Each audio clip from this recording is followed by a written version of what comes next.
देवता माने कहले रामायण पढ़िबू, ऋषि माने कहले रामायण पढ़िबू, असुर माने कहले रामायण पढ़िबू। शंकर भगवान देला वाला आज्ञा देदेले।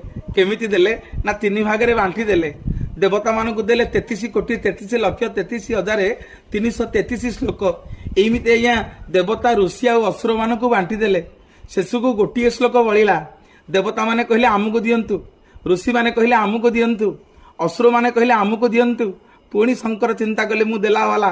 सी अनुष्टप छंदरे से श्लोक को लिखिथिले 32 अक्षर। 30 अक्षर को बांटी देले। 10 10 करी बांटी देले। 10 10 अक्षर आज्ञा बांटी देला परे आउ बळिकी रहिला 2टा अक्षर। प्रथम अक्षर रा आ शेष अक्षर म को शंकर कहले मु आउ देई परिबिनी रे, सर्वस्व देई देली। ए जोड़िए अक्षर को रखिबी मु। शंकर प्रथम अक्षर रा को शेष अक्षर म को रखी शंकर जप कले राम राम राम राम राम शब्द को रखिले।